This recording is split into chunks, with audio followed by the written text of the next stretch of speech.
बच्चों, आज हम ऊतक विषय प्रारंभ करने जा रहे हैं।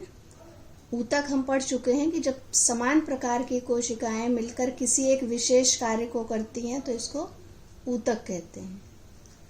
अब ऊतक कई प्रकार के होते हैं। सबसे पहले हम पादप ऊतक के बारे में यदि बात करें तो वो ऊतक जो विभाजन की क्षमता रखते हैं उनको विभज्योतक कहते हैं। जैसा कि नाम से है, विभज्योतक विभाजन की क्षमता रखने वाले ऊतकों को कहते हैं और ये पौधों की वृद्धि में सहायक होते हैं। विभज्योतक स्थिति के अनुसार 3 प्रकार के हो सकते हैं। शीर्ष पे तने और जड़ के सिरों पर जो ऊतक पाए जाते हैं वो जड़ और तने की लंबाई में वृद्धि करते हैं, इन्हें शीर्षस्थ विभज्योतक कहते हैं।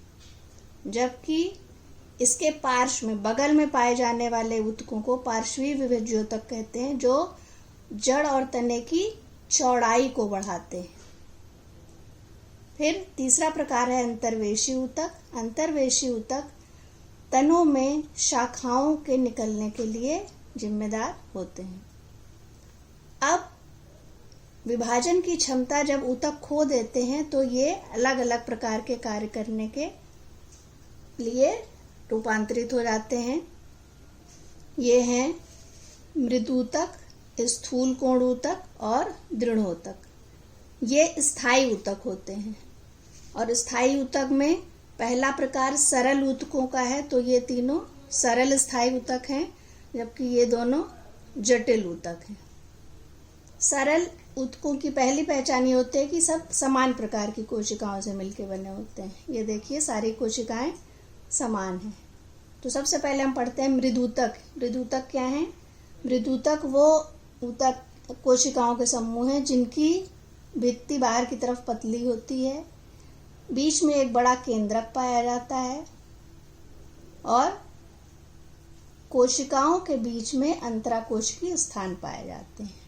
इनका मुख्य कार्य क्या होता है? ये भोजन का संचय करने का कार्य करते हैं और यदि इनके अंदर हरित लवक पाए जाते हैं तो ये प्रकाश संश्लेषण की क्षमता भी अपने अंदर उत्पन्न कर लेते हैं। दूसरा सरल ऊतक है स्थूल कोण ऊतक। स्थूल कोण ऊतक में 2 कोशिकाओं के बीच में देखिए, यहाँ पे इनके कोनों पर एक विशेष प्रकार का जमाव दिख रहा है। ये सेलुलोज और पेक्टिन का जमाव होता है।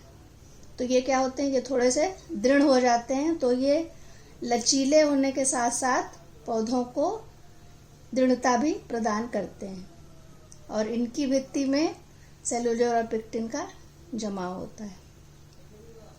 तीसरा सरल ऊतक है दृढ़ोतक, जहां ये और ये जीवित कोशिकाओं से बने होते हैं, वहीं ये मृत कोशिका से बने होते हैं और इनके चारों तरफ एक समान मोटाई की भित्ति में जमाव किस चीज का होता है? लिग्निन का जमाव होता है और ये दोनों सिरों पर नुकीले होते हैं रचना में।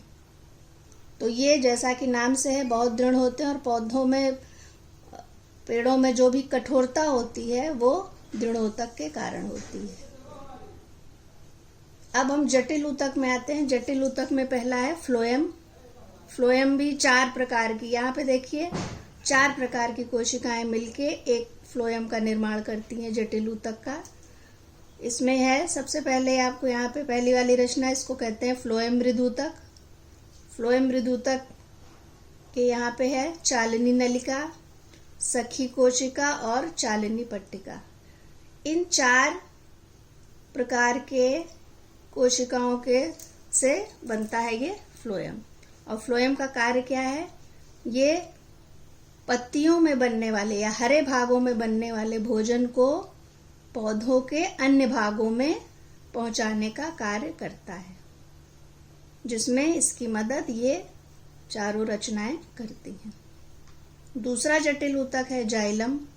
जाइलम का कार्य क्या होता है? इस जटिल ऊतक का कार्य है जड़ों से जल तथा खनिज लवण को लेकर पौधे के विभिन्न भागों तक, ऊपर तक, यहाँ पौधे के जितनी भी ऊंचाई तक है वहां तक पहुंचाने का कार्य करता है। और ये भी 4 प्रकार की कोशिकाओं से मिलकर बना होता है। वाहिनिका, वाहिका, जाइलम पैरेन्काइमा तथा जाइलम तंतु। ये आपके पादप ऊतकों का वर्णन हुआ।